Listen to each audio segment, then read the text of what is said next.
Okay, so um, today we're going to try to unpack this whole Bo Burnham thing. Yeah, He's a comedian, musician, filmmaker, right. and he really seems to polarize people. Definitely. Yeah.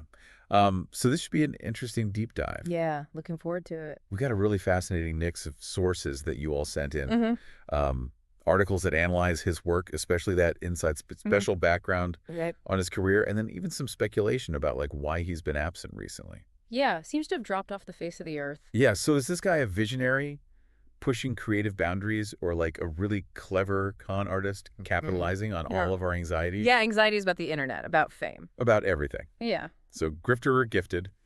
Let's see what we can find out. Yeah, should be fun. So I think it's interesting how Burnham's career really took off during like the early days of YouTube. It really did. When you think about it, he was only 16 when he started posting his videos. And by 18, he had a record deal. Youngest person to have a Comedy Central special. Oh, wow. It's pretty incredible. Yeah, he was tackling taboo topics. He was using the internet to connect with people in a way that most Yeah, I don't think people had even considered it back then. people hadn't even considered back then. It was so new. Yeah. It's true. Like looking back at those early videos, it's almost like he predicted how integral the internet would He was ahead of the curve. become to our lives and how blurred the lines would get between like our online selves and our It's all one big blur now. offline selves. Yeah. Yeah. He seemed to have a premonition about like where internet culture was headed. Yeah, I think so.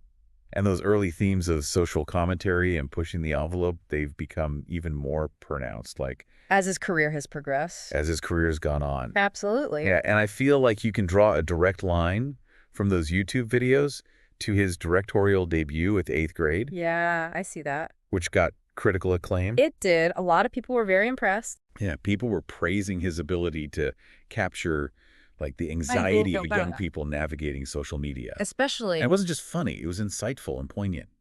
Yeah, and I think you see some of those same anxieties, the social isolation, the pressure to perform online, the just overwhelming nature of the internet. Mm-hmm. I think you see all of that amplified inside. Yeah. It's almost like he was using 8th grade to kind of refine his understanding of those themes. Yeah, practice run. Before exploring them more deeply and personally inside. That's right. In a way, yeah. Yeah. And it's interesting because Inside came out during the pandemic, Right, when everybody was feeling those things. at a time when a lot of people were experiencing that isolation and anxiety in like More acutely than ever. the most real way. Yeah, for sure. And it was praised for its like raw honesty and its vulnerability. And I think that's why it resonated with so many people. Mm-hmm. You know, that feeling that he was capturing the zeitgeist, the collective emotional experience of the pandemic. However, some sources point out that the whole alone in a room thing wasn't entirely accurate. He was living with his girlfriend at the time. Oh, wow. I did not realize that. Yeah, so... So not completely isolated in the way that it seemed in the special. Right. That's kind of a contradiction, isn't it? It is, and it does, for some people, raise questions about the authenticity of the whole project. Yeah. You know, was he intentionally creating this persona of the tortured artist alone in his room Yeah. to kind of tap into the anxieties of the moment? Was it a calculated move, or was it simply like an artistic choice to heighten the sense of isolation? Yeah, because if it wasn't real, is he more of a grifter than gifted? Yeah. It's an interesting question because on the one hand, you could say he was using artistic license Right. to create a specific mood and a message. Right. But then on the other hand, if he wasn't as isolated as he presented himself, Mm-hmm. it does raise questions about like the genuineness of the whole thing. Right. And I think that speaks to a broader point about Burnham's work in general. Yeah. You know, he often blurs the lines between reality and performance, Yeah. and he leaves the audience to grapple with those questions of authenticity.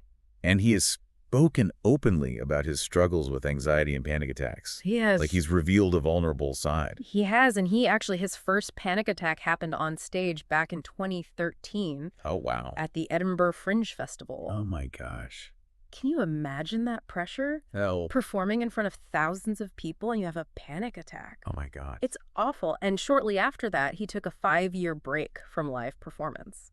That's understandable. Yeah. I mean, it humanizes him a little bit knowing that he's dealt with these very real struggles. Yeah. While he's creating work that explores those same things. Right. And it makes you wonder if those personal experiences with anxiety directly influence his exploration of isolation inside. Yeah, for sure, Yeah. especially since it was filmed during a pandemic. Yeah. Yeah, it makes the whole project even more layered and complex. It does. You got this artist who is talking about his anxieties while creating work Yeah. that's like exploring them in this heightened Theatrical way. theatrical way, yeah. Yeah. And again, it makes you question how much of it is real and how much of it is performance. Yeah, and that ambiguity, that blurring of the lines, that seems to be a theme in his work. Yeah. He doesn't shy away from controversial topics, like that song White Woman's Instagram, for example. Yeah. Some people thought it was misogynistic. Other people saw it as social commentary. Yeah, he even plays the white woman in the music video. I know. So what did you think of this song? Did you think it was a critique of performative online identities? It's so hard to say. Honestly, Or just punching down? I see both sides. Yeah. There are moments that feel satirical, like he's poking fun at the curated perfection that dominates social media, you know? Especially on Instagram. Especially Instagram. Yeah. But then there are parts that make me feel a little bit uncomfortable. Like maybe he's reinforcing stereotypes instead of Challenging them. challenging them. Yeah. That's the thing with satire. It's a tightrope walk. Yeah. Sometimes it lands perfectly and it prompts reflection and conversation, and other times it misses the mark. Yeah. And it's interpreted in ways that were not intended. Yeah. And he's aware of these pitfalls, right? He is. Yeah. And it's further complicated by the fact that Burnham himself Yeah. is very self-aware. Right. He's constantly playing with these layers of meaning, and he's acknowledging his own hypocrisy Yeah.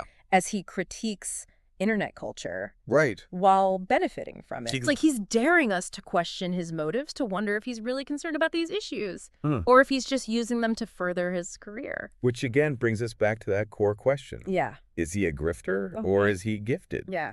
I mean, it's almost impossible to separate the art from the artist with Burnham Yeah. because his work is so intertwined with his experiences and his perspectives. That's what makes him so fascinating to analyze. It really is. He's like this puzzle box of talent, wit, and self-awareness all in this package. Yeah. It's both Alluring and unsettling. alluring and unsettling. Yes. And just when you think you have him figured out, I know. he throws a curveball, like disappearing. from the public eye. For the past couple of years, he's been absent from social media, limited public appearances. And then there was that whole strange death prediction thing on his website, Oh, yeah, that was bizarre. which turned into a meme. Of course it did. Of course. It even had a countdown timer, Yeah. which ended up being tied to his dog's lifespan. Oh. At least that's the explanation he gave. Which, knowing Burnham, could be completely true or a total fabrication. Absolutely. Yeah. He loves to keep people guessing. Yeah, he does. But even though he's been relatively absent, he has still been working on some interesting projects. Yeah, like what? He worked on the Jared Carmichael reality show. Oh, right. He even appeared in it in disguise Really? as this character called Anonymous. Wow. Yeah, and he's composing music for that upcoming Sesame Street movie. So he is still working, just Yeah. behind the scenes. Yeah, maybe he's figured out a way to navigate the pressures of fame, Maybe. the demands of the internet. And just create on his own terms. Yeah, without that scrutiny. Without the scrutiny, yeah. But even when he's working behind the scenes, there's still this, like, air of mystery. There is. Like, what is he really up to? What are his true intentions? What are his true intentions? Yeah, he's mastered the art of controlled ambiguity. He has. Always leaves us wanting more, always questioning, always wondering. So where does that leave us with this whole grifter or gifted thing? I mean, it's tricky. We've seen evidence of both sides. Yeah. He's undeniably talented, Yeah. a sharp wit, and a willingness to tackle complex and uncomfortable topics. Mm-hmm. But there's also this very calculated element to his work, you know, Yeah. a sense that he knows how to manipulate the online landscape to his advantage. Do you think it's possible he's both? It's possible. A gifted artist who also understands how to play the game. I think that's the million-dollar question. Yeah. And I think it's one that each of us has to answer for ourselves. Yeah, that's true. Yeah, it really is a fascinating conundrum. Mm-hmm. And I think it speaks to like a larger conversation about art and authenticity in the digital age. Mhm. Like, is it even possible to be a genuine artist Yeah. while also being aware of like the mechanics of fame and the whole self-promotion thing? Yeah, it's almost like we expect artists to be these pure, unadulterated souls Right. who are totally detached from like the realities of the marketplace. Yeah. But in today's world, especially for someone like Burnham who like came of age on the internet, Mm-hmm. It's impossible to separate those things. It really is. And Burnham himself seems to be wrestling with that tension Yeah. in his work. He's constantly pushing back against expectations of what it means to be an artist. Yeah. But at the same time, he's utilizing the tools and platforms that he's also critiquing. So it all comes back to intention. Like, is he genuinely trying to make us think about these issues? Or is he just trying to be shocking to, like, further his career? I mean, it's hard to say for sure. Yeah. But I think that's what makes his work so compelling, even if it is uncomfortable at times. Yeah. It's like he's holding up this mirror to our anxieties about the internet, about fame, about this pressure to perform and be authentic in a world where those lines are so blurred. And it's not just thematically that he's pushing boundaries. Like, the way he uses music and visuals inside Oh, yeah. is unlike anything I've ever seen. It's captivating and unsettling. It's both at the same time. Totally agree. Yeah, and that's something we haven't really talked about. It's like his technical skill. Right. He did everything himself. He wrote, directed, performed, filmed, and edited the entire special It's pretty amazing. by himself. And the result is this incredibly complex, layered piece of art that feels both meticulous but also raw and spontaneous. It's a strange combination. It is. Yeah. There are moments inside where the editing is so frantic and chaotic Right. that it, like, perfectly captures that feeling of information overload Exactly. that we experience online. Which we all experience all the time. And then he has those quiet moments of introspection where he, like, strips everything away and he just stares into the camera. Yeah. And it's like he's forcing you to confront his gaze and your own discomfort. Yeah. It's very effective. It is. And you can also see his musical background coming through Yeah. in how he uses different styles and genres to convey emotions and ideas. Yeah, like, welcome to the internet. Oh, that's a perfect example. It starts off with this whimsical, almost childlike melody, and then it just, like, Descends into chaos. descends into this chaotic cacophony of sounds Yeah. that perfectly captures that feeling of being bombarded with information. Like you're drowning in it. Yeah, it's like he's sonically representing the way that the internet can be both alluring and overwhelming. Yeah. And the lyrics are so clever. That mix of satire and social commentary. Yeah. It's funny, but it's also disturbing. He manages to capture the absurdity of internet culture. Yeah. But also makes you think about the darker implications of our constant online presence. And he keeps exploring these themes in his later work, even though he's not as in the spotlight anymore. Right? Like that whole thing with the Jared Carmichael reality show was so weird. I know, I didn't even recognize him at first. This anonymous character he played in disguise. It's like he was trying to make a statement about anonymity and disappearing in this world where everything's documented and shared online. It makes you wonder if that's part of why he's been absent. Yeah. You know, he's talked about his anxiety, maybe the pressure and the scrutiny of the internet. It's got to be too much. It's possible. And it raises this question, like, Yeah. can you even be a successful artist today Right. without embracing all this internet stuff? Without that constant self-promotion. Yeah, can you create meaningful work without participating in the platforms that you're critiquing? It's a really tough question. Yeah. And I don't think there's an easy answer. But Burnham's career is such a fascinating case study. It really is. He's achieved so much success, but he still seems detached in a way. Yeah. Like he's not fully playing the game, even though he knows all the rules. He's playing by his own rules. Yeah. And I think that's what makes him so appealing. Yeah. He's not just a talented artist. He's also a really shrewd observer Yeah. of the cultural landscape, and he's constantly evolving. He's adapting to the changing digital age. Exactly. So even though he's not as visible, his influence is still being felt. It is. And it's going to be interesting to see what he does next, if he Yeah. comes back into the spotlight or if he stays behind the scenes. I can't wait to see. So after this deep dive into Bo Burnham, Yeah. where do you land on the grifter or gifted question? It's tough. It's more nuanced than just a simple yes or no. Yeah, it does seem like he occupies that space where talent and manipulation like intersect. Intersect, yeah. Where genuine artistic expression coexists with an understanding of how to use the internet for attention. And maybe that's what's so compelling about him. Yeah? He forces us to confront all the complexities Yeah. of the digital age. Yeah. The blurred lines between reality and performance. Yeah. And the difficulty of figuring out what's authentic. In this world of curated personas. Exactly. It's like he's a walking embodiment of all the contradictions and anxieties of our time. Yeah, maybe by exploring those contradictions in his work, Yeah. He's actually offering us a way to understand ourselves and the world better. Even if it's uncomfortable. Even if it's a little uncomfortable, yeah. Because sometimes the most thought-provoking art Yeah. is the kind that makes us squirm a little, that leaves us with more questions than answers. Yeah, it's true. Sometimes those uncomfortable things are the things we need to look at the most. Yeah, totally. Burnham definitely pushes those buttons. He does. Makes us look at those less glamorous aspects of ourselves. And the digital world we live in. And he doesn't offer any easy answers either. No. Or resolutions. Yeah. He presents the complexities. The contradictions. Yeah, and then he leaves it up to us to figure it out. You mentioned earlier that he had this like premonition about the trajectory of internet culture. Does that make him a visionary?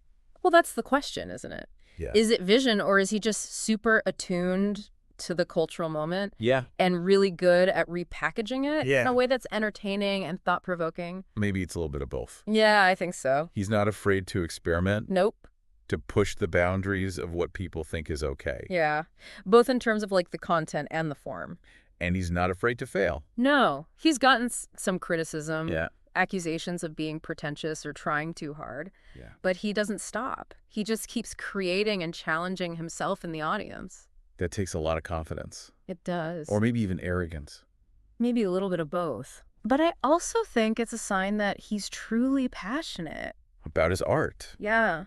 And not afraid to take risks to get his vision across. And remember, he started out so young. Yeah, he was just a teenager. He had to have a lot of self-belief to put himself out there like that. Especially in those early days of YouTube. When it wasn't what it is today. Yeah, it was a totally different landscape. Totally different. Back then, you had to create something really compelling to stand out. Yeah, the algorithm wasn't going to do the work for you. Yeah. You had to earn it. And he did, even back then. Yeah. And he's just continued to evolve throughout his career. He has. Exploring different mediums. Yeah. Pushing himself creatively. Always looking for new ways to connect with people. And that's exciting to see. So as we wrap up this deep dive into Bo Burnham, yeah, where do you land on that spectrum of grifter to gifted? It's so tough. Yeah. I don't think it's as simple as one or the other. I think he embodies both. Yeah. He's obviously a talented artist, but he's also savvy about self-promotion. Yeah. He's a keen observer of culture, and he's not afraid to provoke. He really makes us think critically about the world. Yeah, even if it leads to more questions than answers. And maybe that's what makes a truly impactful artist. Maybe so. They leave you thinking, questioning, and wanting to engage with the world on a deeper level. It's true. I think you've definitely given us a lot to think about. I hope so. Bo Burnham, comedian, musician, filmmaker, provocateur, enigma. All of the above. Love him, hate him, or somewhere in between. Yeah. He's definitely a force to be reckoned with. He's one of a kind, that's for sure. He's left his mark, and I'm sure we'll continue to see his influence for years to come. Definitely agree. So with that, we'll leave you with the question, grifter or gifted? The eternal question. Only you can decide.